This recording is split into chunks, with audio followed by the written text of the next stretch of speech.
Avoir de l'acné, ce n'est pas forcément facile à vivre au quotidien, les études l'ont bien montré, les imperfections et plus généralement l'apparence de la peau peut avoir un réel impact psychologique. Alors dans cette vidéo, je t'explique 7 choses à ne pas faire quand on a de l'acné, alors allons-y, c'est parti. Hey, salut à toi et bienvenue dans cette nouvelle vidéo. Si tu ne me connais pas, je suis Bérangère, ingénieure chimiste spécialisée en cosmétique. Donc je vulgarise beaucoup la science des cosmétiques sur les réseaux sociaux. Tu peux également me retrouver sur Instagram et sur TikTok. Et aujourd'hui, on va parler des choses, des facteurs qui peuvent aggraver ton acné. La première chose à éviter quand on a de l'acné, c'est tout simplement de vouloir tester des nouveaux produits chaque semaine. Comme je l'ai dit, l'acné ayant un impact psychologique souvent important, on a tendance à vouloir des résultats immédiats, ce qui est totalement compréhensible, mais malheureusement c'est impossible, puisque que ce soit les cosmétiques ou alors les traitements dermatologiques, ces deux catégories ont besoin de temps pour fonctionner. On recommande généralement au minimum 1 à 3 mois pour voir uniquement les premiers effets de la routine ou du traitement. Donc il faut malheureusement être patient et surtout être régulier avec leur utilisation. Si tu n'appliques pas tes produits assez régulièrement, donc généralement matin et au soir, eh bien tu n'auras tout simplement pas les bénéfices désirés. Et si tu utilises trop de produits d'un coup, tu risques simplement une irritation avec une barrière cutanée endommagée, l'apparition de rougeurs, et tout cela peut aggraver tes problématiques dont notamment ton acné. Et tu peux aussi tout simplement tomber sur un produit comédogène. Donc ce qu'il faut faire, c'est premièrement te créer la base de ta routine avec un nettoyant, une bonne hydratation et une protection solaire, et ensuite tu ajoutes un produit pour cibler les imperfections. Tu le testes pendant quelques jours histoire de voir si tu le tolères bien, si ta routine n'est pas comédogène, et ensuite si besoin tu peux rajouter un autre produit qui vient compléter la routine que tu as déjà de mise en place. Je te renvoie à ma vidéo sur l'acné qui t'explique justement la marche à suivre quand on a des imperfections et comment bien mettre sa routine cosmétique en place. La deuxième chose qui arrive très fréquemment, ce sont toutes ces personnes qui arrêtent brusquement toute leur routine cosmétique ou alors leur traitement dermatologique dès lors qu'ils remarquent une augmentation des imperfections lors des premières semaines d'utilisation. En fait, ce qu'il faut savoir, c'est que les boutons font suite généralement à l'obstruction des follicules pileux par un excès de sébum et par un excès de cellules mortes. Donc pour éviter d'avoir des boutons, il faut donc réguler la production de sébum et éliminer ces cellules mortes. Pour cela, on utilise des actifs qui ont justement pour rôle d'activer le renouvellement cellulaire et d'éliminer l'excès de sébum et de cellules mortes. C'est par exemple le cas des exfoliants, donc des AHA, BHA et PHA, ou encore de l'acide azélaïque et des rétinoïdes. Donc si tu utilises ces ingrédients-là, il est tout à fait possible que lors des premières semaines d'utilisation, tu observes une augmentation de tes imperfections, puisque en activant le renouvellement cellulaire, ces ingrédients actifs font tout simplement sortir tous les boutons qui étaient en formation.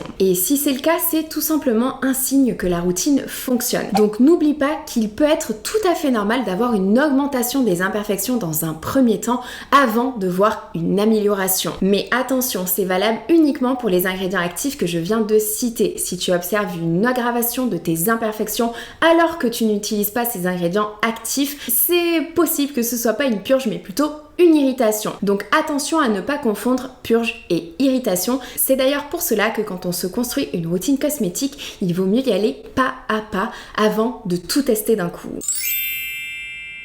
La troisième erreur, c'est d'appliquer les soins anti-imperfection ou les traitements dermatologiques en localisé sur les boutons. Puisque en fait, ces ingrédients actifs, ils ont pour but d'éviter l'apparition des imperfections, donc ils agissent tout simplement en amont. Une fois que le bouton est déjà là et déjà formé, forcément leur efficacité est réduite. Donc il faut bien les appliquer plutôt sur toute la zone où tu as l'habitude d'avoir des boutons. Par exemple, si tu as des imperfections sur l'ensemble du visage, eh bien il va falloir les appliquer sur l'ensemble du visage en évitant le contour de la bouche et le contour des yeux qui peuvent être des zones plus sensibles. Si tu as des imperfections uniquement localisées sur le bas du visage, eh bien c'est sur cette zone-là qu'il va falloir les appliquer. En produit à appliquer uniquement en localisé, donc sur un bouton qui est déjà formé, il y a par exemple les patchs hydrocolloïdes qui ont pour but de faire partir le bouton plus rapidement, et on peut également citer les pâtes à l'argile qu'on applique uniquement en fin de routine le soir pour les laisser toute la nuit, également pour faire disparaître les boutons plus rapidement.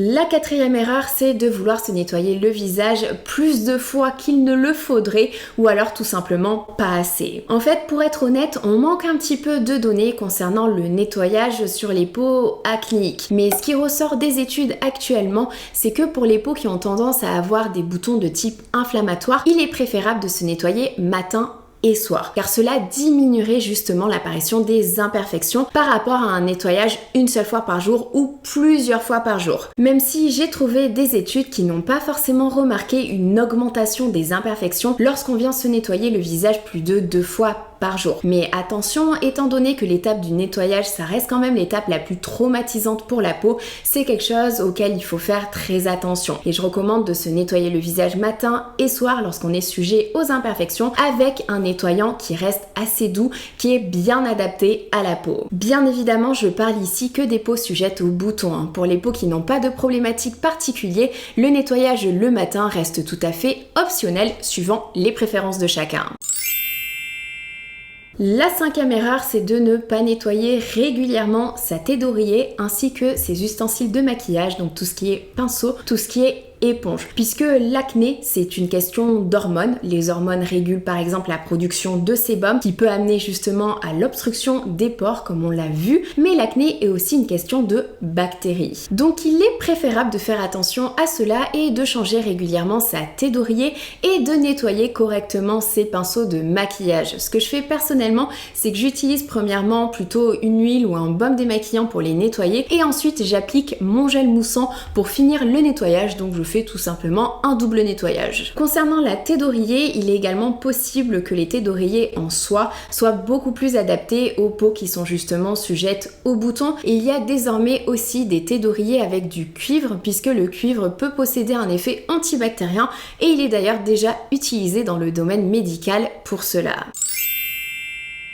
La sixième erreur, c'est tout simplement de ne pas dormir suffisamment. Alors oui, on manque encore un petit peu de données à ce sujet-là, mais comme je l'ai déjà expliqué, l'acné c'est une maladie qui est multifactorielle, donc il y a plein de facteurs à prendre en compte, et notamment l'influence de l'environnement extérieur. Mais justement, il y a de nouvelles études qui viennent aujourd'hui supporter l'idée d'un lien entre le mauvais sommeil et la présence d'acné. Et de toute façon, une mauvaise qualité de sommeil est déjà associée à un risque accru de certaines maladies comme par exemple le diabète ou alors de l'hypertension. Donc de toute façon, il vaut mieux avoir un sommeil de qualité. Et plusieurs études ont également démontré qu'une mauvaise qualité de sommeil est associée à une augmentation des signes du vieillissement cutané et à une mauvaise réparation de la barrière cutanée. Et quand la barrière cutanée est endommagée, eh bien ça peut aggraver la présence de certaines maladies de la peau, dont notamment l'acné. Mais il y a aussi d'autres explications, puisque un mauvais sommeil peut également amener à du stress, et le stress est un facteur aggravant pour l'acné. Et il y a aussi un autre lien, possiblement, entre le microbiome cutané et le manque de sommeil, puisque on a observé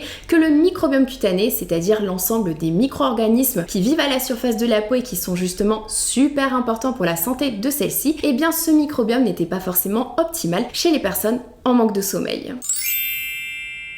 La dernière erreur, c'est de fortement s'exposer au soleil. Et oui, je l'ai déjà expliqué dans une précédente vidéo, le soleil a effectivement une action anti-inflammatoire sur la peau, ce qui peut aider dans un premier temps les peaux à tendance acnéique. C'est d'ailleurs notamment pour cela qu'on utilise de la photothérapie avec des UV pour certaines maladies inflammatoires telles que le psoriasis. Donc lors d'une forte exposition aux rayons UV du soleil, dans un premier temps, on peut effectivement voir une amélioration de l'acné. Mais attention, puisque cela provoque également une hyperkératinisation, c'est-à-dire une augmentation des cellules cutanées, et tout simplement ça se traduit par un épaississement de l'épiderme, c'est-à-dire la première couche de la peau. Cette réaction est absolument naturelle puisque c'est une autre façon que la peau a de nous protéger des rayons UV du soleil. Mais en fait ça va générer l'apparition de nouvelles imperfections qui vont être masquées au début, puisqu'en fait le sébum n'arrive tout simplement pas bien à s'écouler dû à cet épaississement. Les pores vont alors s'obstruer et il va y avoir la formation de comédons sous la peau. Mais lorsqu'on va enlever cette exposition aux UV, généralement quand les vacances sont terminées, eh bien la peau va retrouver peu à peu son épaisseur normale et tous les boutons vont sortir d'un coup. C'est ce qu'on appelle l'effet rebond. Donc attention à son exposition au soleil puisque c'est justement un faux ami. Si tu veux avoir des recommandations au niveau de ta routine cosmétique, je t'invite justement à aller voir mes précédentes vidéos que j'ai fait à ce sujet-là, comment diminuer les imperfections. Je te mets d'ailleurs tout ça en description. Je te fais de très gros bisous, surtout prends soin de toi. Ciao!